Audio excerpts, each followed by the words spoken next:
안녕하세요. 반갑습니다. 오늘 투자 인사이트 시간에는 테슬라에 대해서, 테슬라의 역사에 대해서 간단히 살펴보도록 하겠습니다. 오늘 투자 인사이트 제목은 이게 가능할까에서 시총 1위까지 이렇게 한번 정해봤습니다. 테슬라가 처음에 나올 때 지금 이런 날이 올 거라고 아무도 기대를 안 했잖아요. 그래서 이렇게 제목을 지어봤고요.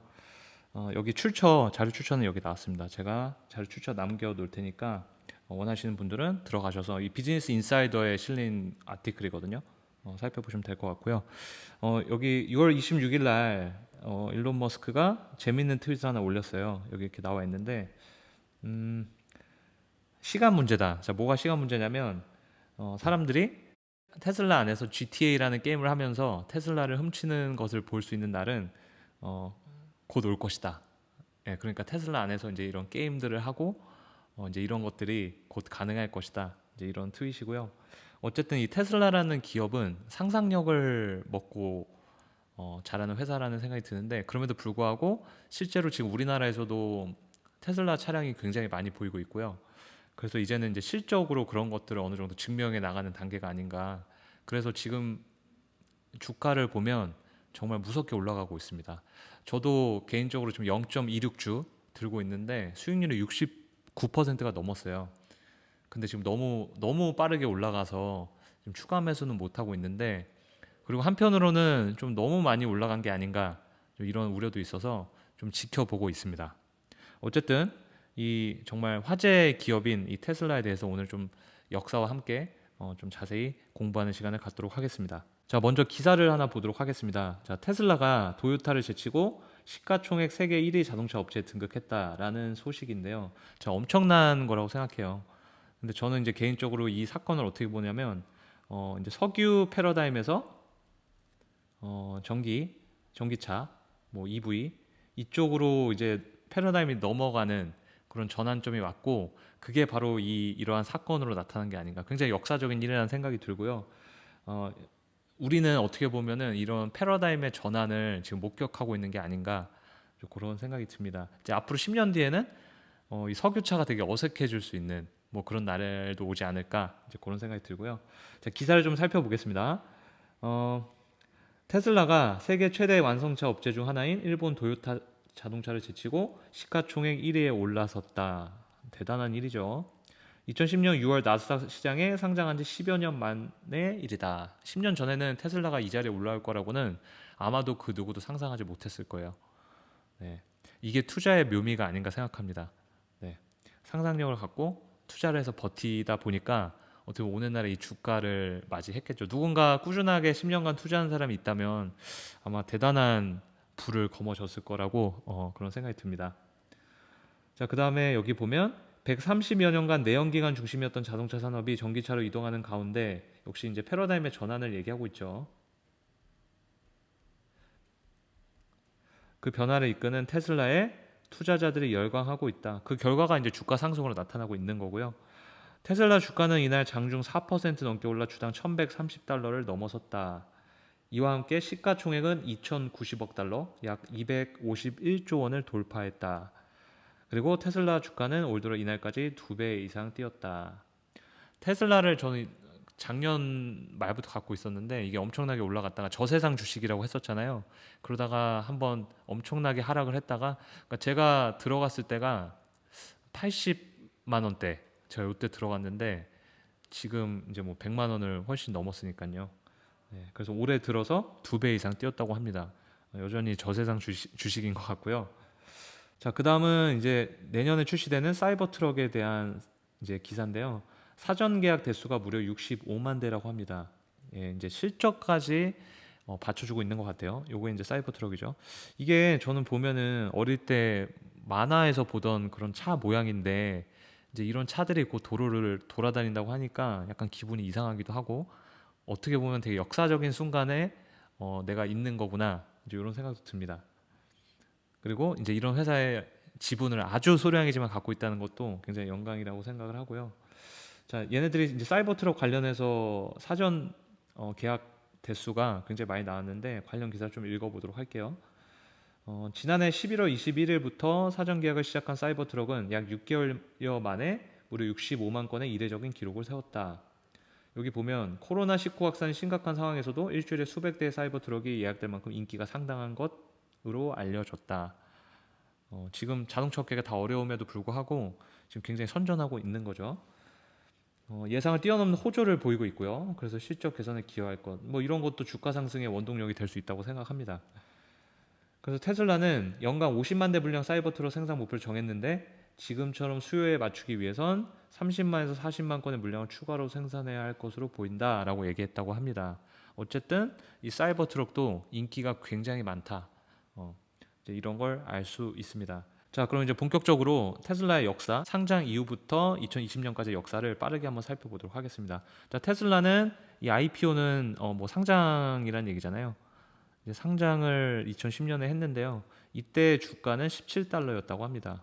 이때 샀으면 정말 대박이었을 텐데. 네, 2010년도에 저는 뭘 하고 있었을까요?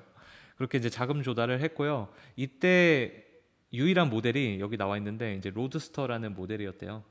자, 이 차를 보고서 이제 사람들은 많은 생각을 했을 거예요. 저게 현실성이 있을까? 이제 그런 생각을 했을 텐데 어쨌든 지금 굉장히 큰 결과를 이뤄냈으니까요. 2010년 당시에 이제 일론 머스크 모습인데 이때 굉장히 풋풋했네요.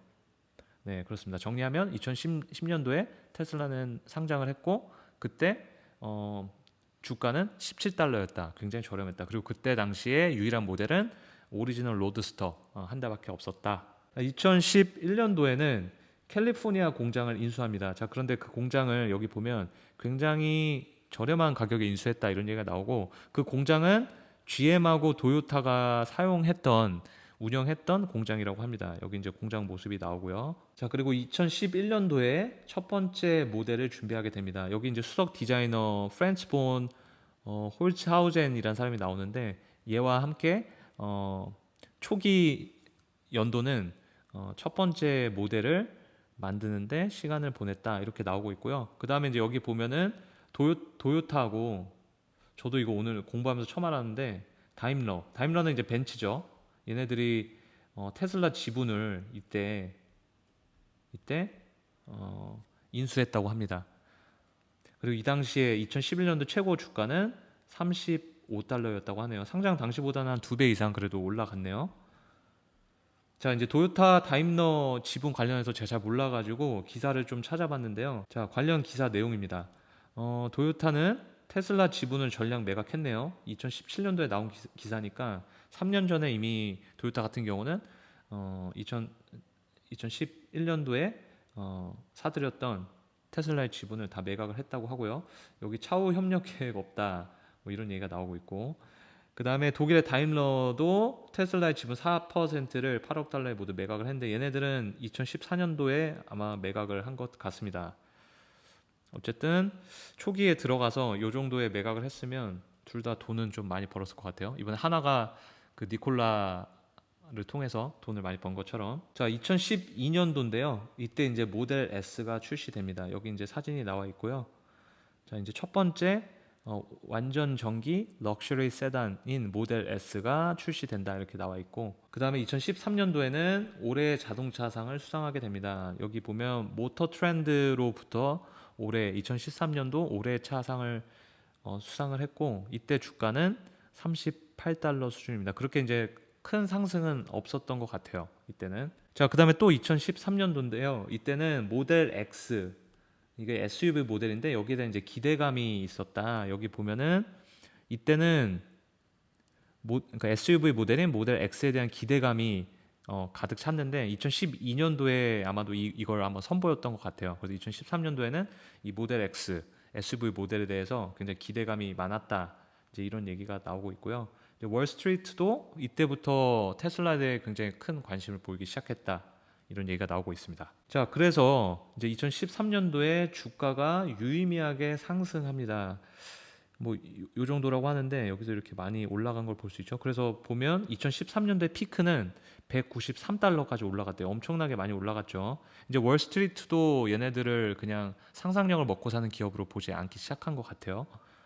네, 그래서 2013년도에 유의미하게 주가가 껑충 뛰었다. 자, 다음에 2014년도에는 모델 S의 사륜 버전이 출시됩니다. 여기 보면 all wheel drive 나오잖아요. 이건 이제 뭐 사륜구동을 얘기하는 거고요. 사륜구동이라는 것은 네 바퀴가 동시에 굴러가는 거죠. 그래서 모델 S의 사륜구동은 2014년도에 이렇게 출시가 되었습니다. 또 2014년도에 나온 건데요. 저도 이거 처음 알았어요. 이제 모델 S가 여기 이런 모드가 있대요. 이런 모드, 루디클러스 모드. 처음에는 뭐 인세인 모드라고 해서 이게 뭐 미치광이 이런 거잖아요. 그래서 이 모드를 하면 지금 일반 승용차 같으면은 스포츠 모드 같은 거예요. 그래서 이걸 하게 되면 굉장히 이제 차가 속력을 빨리 낼 수 있는 이제 그런 거고요. 그게 나중에는 루디크로스 모드로 바뀌었대요. 예. 근데 이 모드로 하게 되면 페라리나 람보르기니보다 빨리 갈 수 있다. 아마도 제로백이나 이런 게 굉장히 빨라진다는 얘기 같아요. 그러면서 이때 2014년도에 주가는 286달러까지 올라갑니다. 예, 이제 주가가 계속해서 유의미하게 상승하는 걸 볼 수 있습니다. 자, 그다음에 이제 2015년도에 이제 모델 X가 선보입니다. 모델 X는 아까 앞에서 2013년도에 막 기대감을 굉장히 불러일으켰던 모델이잖아요. 근데 이제 여기 어떻게 얘기가 나오냐면 굉장히 많은 지연이 있었대요. 많은 지연 끝에 모델 X가 마침내 2015년에 이렇게 선보이게 됩니다. 여기 나오고 있죠. 자, 얘의 특징은 이렇게 문이 이렇게 위로 열리는 이걸 뭐 펠콘 윙 도어라고 하나 봐요. 그 위로 여는 이런 문을 특징으로 하는 SUV 모델인 모델 X가 2015년도에 드디어 선보였다. 이런 얘기가 나오고 있고요. 그 다음에 이제 같은 해입니다. 2015년도에 테슬라가 오토파일럿을 출시합니다. 여기 나오는데 여기 보면 세마이 섭 드라이빙 테크놀로지라고 나오잖아요. 그러니까 완전 자율주행은 아니고 반자율주행 기술인 오토파일럿을 선보인다 이렇게 나와 있습니다. 자, 그래서 여기 보면은 테슬라가 이제 이 기술을 선보이면서 웨이모 있잖아요. 구글의 그 자율주행을 연구하는 회사인데 이제 웨이모를 따라잡을 수도 있다. 이제 이런 기대감들이 나타나기 시작하면서 주가는 2015년도에 282달러 정도를 피크로 찍게 됩니다. 자, 드디어 2016년이 됐을 때 모델 3를 선보이게 되는데요. 이 모델 3는 이제 대중들을 위한 차예요. 그러니까 일반 사람들에게 팔기 위한 차고요. 그게 나와서 여기 보면은 사람들이 엄청 열광하는 게 보이죠. 네. 그래서 이제 프리오더, 그러니까 사전 예약을 받았는데 엄청나게 많은 사람들이 이 모델 3에 사전 예약에 참가하게 됩니다. 2016년도에는 솔라루프 사업을 추가하게 됩니다. 그래서 여기 보면 이제 테슬라가 솔라시티와 이제 합병을 했다 그런 얘기가 나오고 솔라루프 제품을 에너지 비즈니스에 추가되었다. 자, 이런 얘기가 나옵니다. 2016년도에 주가는 265달러 수준이고요. 지금과 비교하면 굉장히 저렴한 수준이죠. 물론 17달러에 상장됐다는 거 생각하면은 굉장히 괄목할 만한 성장이지만 지금을 생각하면은 이때만 해도 굉장히 좋은 타이밍이었다. 근데 뭐 이렇게 과거를 생각하는 건 전혀 의미가 없잖아요. 투자에서는. 그다음에 이제 2017년도에는 테슬라 이제 세마이라는 걸 선보이는데요. 이거는 여기 보시면 알겠지만 이게 트럭이에요. 트럭이니까 이제 화물 운송 쪽을 위한 그런 제품이 되겠죠. 그래서 여기 보면은 이제 일반 사람들이 타는 전기 자동차는 모델 S가 있고 그다음에 화물 운송용으로 이 세마이라는 걸 얘네들이 이제 제안을 하게 됩니다. 이때 주가의 피크는 385달러 수준이었습니다. 여전히 지금에 비하면 굉장히 저렴한 수준이었고요. 자, 그다음에 이제 2017년도에 뉴 로드스터를 선보입니다. 얘네들이 2010년도에 갖고 있었던 유일한 모델이 오리지널 로드스터였잖아요.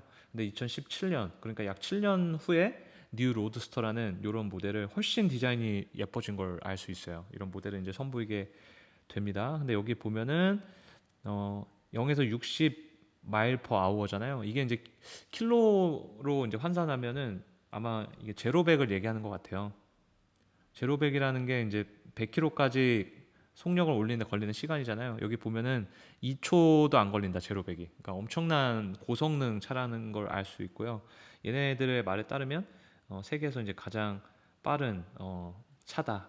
이렇게 얘기를 하고 있습니다. 제로백이 2초 안쪽이니까요. 자, 2018년도에는 이제 이 모델 S에 대한 평가가 나오는데 굉장히 긍정적인 평가들이 나오게 돼요. 이제 이분의 평가를 보면 디자인과 공학의 승리다. 그리고 돈으로 살 수 있는 최고의 차다. 자, 이런 이제 찬사들이 나오기 시작합니다. 자, 2018년도에 또 어떤 일이 있었냐면 이 테슬라에 대한 일이라기보다는 이제 일론 머스크한테 있었던 일인데요. 이제 의장직을 박탈당하게 됩니다. 여기 기사를 좀 볼게요. 일론 머스크가 테슬라 최고 경영자의 이사회 의장직에서 물러난다. 이제 그런 얘기가 나와 있고요. 이사회 의장에서는 사임하게 됐으며 앞으로 3년간 의장직을 맡지 못한다. 이렇게 되고 머스크는 2천만 달러를 벌금으로 냈고 테슬라도 회사 차원에서 2천만 달러의 벌금을 내야 한다. 이런 얘기가 나와 있습니다. 2008년도에는 개인적으로 일론 머스크한테는 좋지 않은 해였습니다. 자, 그리고 드디어 이제 작년입니다. 2019년에 사이버 트럭이 출시됩니다. 요 트럭이죠. 이거 뭐 그때 시연 장소에서 이거 막 유리창 깨다가 진짜 깨져가지고 좀 당황스러운 일이 있었는데 이 트럭은 정말 이게 도로를 돌아다닐 수 있을까라는 생각이 저는 아직도 들거든요. 이 디자인 때문에 그러니까 싫은 건 아닌데 너무 신기하게 생겨서 근데 아마 나오겠죠. 그래서 여기 보면은 이제 디자인에 대해서는 호불호가 갈린다. 이제 그런 얘기가 나와 있고요. 어쨌든 이제 이 사이버 트럭도 아까 제가 기사를 소개해 드렸지만 굉장히 선풍적인 인기를 끌고 있는 것을 알 수 있습니다. 자, 그리고 2020년에는 아무도 예상하지 못했던 코비드-19가 오면서 공장 가동을 중지하게 됩니다. 이제 얘네들은 공장을 중국하고 미국에 갖고 있는데 이제 이것들을 셧다운하게 됐고요. 근데 아마 최근에는 재개가 된 걸로 알고 있어요. 그래서 이제 이게 최근까지의 근황이었고 가장 제가 주목해야 될 것은 17달러. 그러니까 10년 전에 17달러에 상장했던 회사의 주가가 지금 이제 도요타를 제치고 자동차 업계 시가총액 1위가 됐다라는 것. 이거는 굉장히 유의미한 역사적인 일이라는 생각이 들고요. 물론 뭐 그게 버블일 수도 있지만 어쨌든 결과적으로 저는 굉장히 역사적인 순간을 우리가 목격하는 것이다 이렇게 생각합니다. 그래서 이제 오늘 투자 인사이트 시간에 이 테슬라의 역사를 한번 리뷰해보면 좋을 것 같다. 그래서 준비를 해봤고요. 앞으로 또 이런 기업을 저희는 찾을 수 있다라고 생각합니다. 물론 뭐 지금 가장 강력한 후보가 니콜라라고 하는데 아직은 저는 잘 모르겠어요. 물론 뭐 10년 뒤에는 그 판가름이 나겠지만 어쨌든 이 테슬라라는 기업의 역사를 보면서 어떤 회사가 이렇게 성장하는 과정을 저희가 마음속에 담고 있다면 또 이런 회사를 찾는데 저는 큰 도움이 될 수 있다고 생각합니다. 네, 그래서 오늘은 테슬라의 역사에 대해서 한번 알아봤고요. 여러분들 투자에 많은 도움이 되시기를 기원하겠습니다. 그럼 오늘 투자 인사이트는 여기서 마치도록 하겠습니다. 감사합니다. 길고 지루한 영상 끝까지 봐주셔서 감사합니다.